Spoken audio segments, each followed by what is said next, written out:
सिर को अलग मत करना, पैर को अलग मत करना, ऐसे ही पूरा का पूरा रखना और उसे खाना।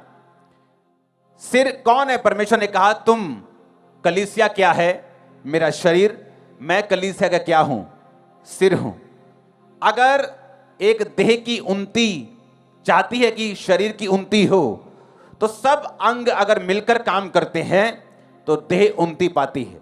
कोई बोलता है जी मुझे शुगर है क्योंकि मैं पतला होता जा रहा हूं, मेरी सेहत नहीं बन रही, मुझे शुगर है। क्यों शुगर है? क्योंकि बॉडी में एक अंग होता है पेनक्रियास, जो इंसुलिन का काम करता है, वो काम करना बंद कर देता है और बॉडी जो है शुगर हो जाती है, शुगर से पतले हो जाते हैं, आंखें खराब होनी। एक अंग खराब हुआ तो बाकी चीजें कैसे इफेक्ट होना शुरू होती। परमेश्वर ने कहा तुम शरीर हो, मैं तुम्हारा सिर हूं। यहां पर परमेश्वर ने कहा ना तो सिर अलग हो, ना पांव अलग हो, ना कोई अंग अलग हो, अंदर के अंग भी अलग ना हो, तुम इसी तरह से उनको खाओगे। आज क्यों लोग छुटकारे में नहीं? अगर आप चर्चिस में जाके देखें तो उनकी लाइफ में कई बार और एक आम अन्य जाति की लाइफ में कोई फर्क नहीं। वही फैमिली इश्यूज वो फेस कर रहे हैं जो अन्य जातियां फेस कर रही हैं, वही बीमारियां, वही चीजें, वही कलेश, वही गरीबी, वही श्राप वो फेस कर रहे हैं जो लोग फेस कर रहे हैं। कारण क्या? कारण यह है कि परमेश्वर ने आपको छुटकारा देने का एक तरीका बाइबल में बताया है और इसीलिए परमेश्वर ने आपको पवित्र आत्मा दी है, इसलिए परमेश्वर ने आपको पवित्र आत्मा से भरे हुए लोग दिए हैं, आपको जीवित चर्चिस दी हैं जो आपको उन आत्मिक तरीकों के बारे में बताती हैं कि किस तरह से आपने उस छुटकारे को लेना है जिसके लिए परमेश्वर ने आपको अपने पास बुलाया। उसने आपको बंधन में रहने के लिए नहीं बुलाया, उसने आपको गरीब रहने के लिए नहीं बुलाया, बीमार रहने के लिए नहीं बुलाया, लेकिन हर एक आशीष को लेने का बाइबल में एक तरीका है। अब कलीसिया में अगर आप यहां बैठे क्योंकि आपकी जेठानी पीछे बैठी और आप यहां इसलिए हैं क्योंकि आप पीछे नहीं बैठना चाहते, तो इसका मतलब यह है आप प्रभु भोज को सही रीति के साथ अपनी जिंदगी में ले नहीं रहे। मैंने चर्चिस फॉरेन में देखी, 40 लोग हैं चर्च में और 4 पार्ट में चर्च बटी हुई, 40 लोगों में 4 धड़े। इमेजिन करो चर्च का क्या हाल होगा। और जब वो प्रभु भोज लेते होंगे, किस तरह से प्रभु भोज का अनादर करके उसे ले रहे हैं। और इसीलिए वो लोग हमेशा आपको बंधनों में और ऐसे श्रापों में आपको पड़े हुए मिलेंगे जिनमें अन्य जाति में नहीं आपको कई बार मिलते। ऐसी चीजों में आपको वो मिलेंगे, ऐसी प्रॉब्लम्स में मिलेंगे जो आम लोगों की लाइफ में भी नहीं। क्योंकि परमेश्वर ने कहा जब तुम प्रभु भोज का अनादर करोगे तो तुम निर्बल हो जाओगे, रोगी हो जाओगे और हो सकता है सो भी यानी मर भी जाओ। मेक श्योर जब आप चर्च में प्रभु भोज लेते हैं, आप एक विश्वासी हैं, आप किसी से अपनी नाराजगी प्रकट कर सकते हैं लेकिन अपने दिल में उसके लिए कड़वाहट पैदा नहीं कर सकते। हालेलुया। मैं लोगों को डांट देता हूं यहां पे, लेकिन बैक स्टेज आप नहीं जानते हम कैसे मिलते हैं एक दूसरे के साथ, प्रेम में, आनंद में। क्योंकि काम के टाइम मुझे काम चाहिए और दिल में आपके कुछ नहीं होना चाहिए। हालेलुया। अगर कुछ लोग मुंह के मीठे होते हैं लेकिन दिल में कड़वाहट रखते हैं, आपको दिल को साफ करना है बिल्कुल। अगर कोई ऐसा जन है जिसे आप बुलाते नहीं और वो चर्च में मौजूद है, जाते वक्त आप उसे जय मसीह की बोलें। मैं नहीं चाहता आप कपटी लोगों के साथ दोस्ती रखें।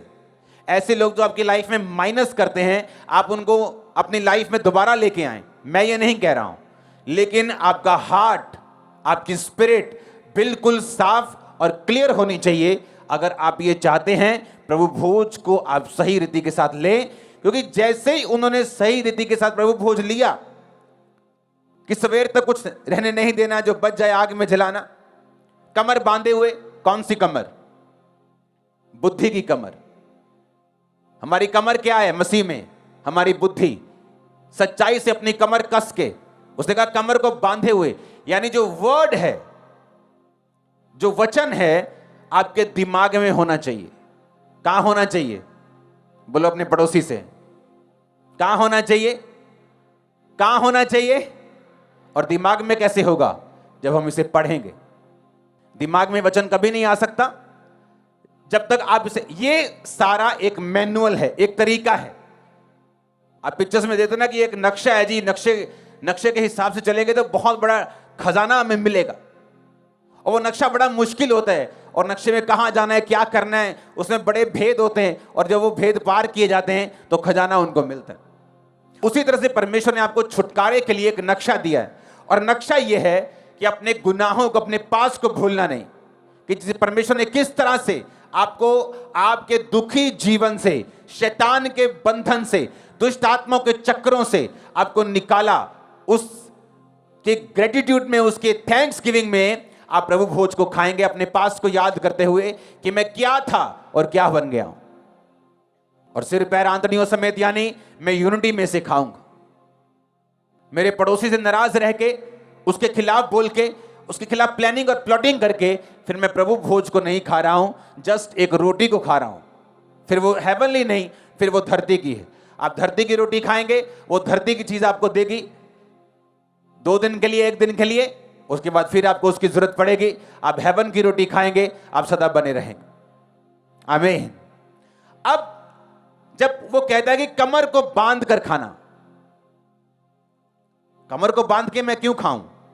जब मैं किसी को खाने पे बुलाता हूं तो पंजाबी तो मोस्टली जो बेल्ट है वो ढिल्ली कर लेंगे हैं, कहते आजो जी हुन शुरू करिए प्रोग्राम, कि बेल्ट ढिल्ली कर लो तो ठोको जो हैगा मुझ। लेकिन वो कह रहा है जब तुम खाने पे आना कमर बांध के आना, क्योंकि वो उस खाने की बात नहीं कर रहा। चेले भी गलती खाते थे बार बार। जब जीसस बोलते थे मेरी रोटी स्वर्ग से उतरी, वो उन्हीं रोटियों के चक्कर में पड़े रहते जो नीचे खाते थे। जीसस बोलते थे खमीर से बच के रहना, शिक्षा से, गलत से बच के रहना, वो दूसरे दही की, योगर्ट की बात करते थे।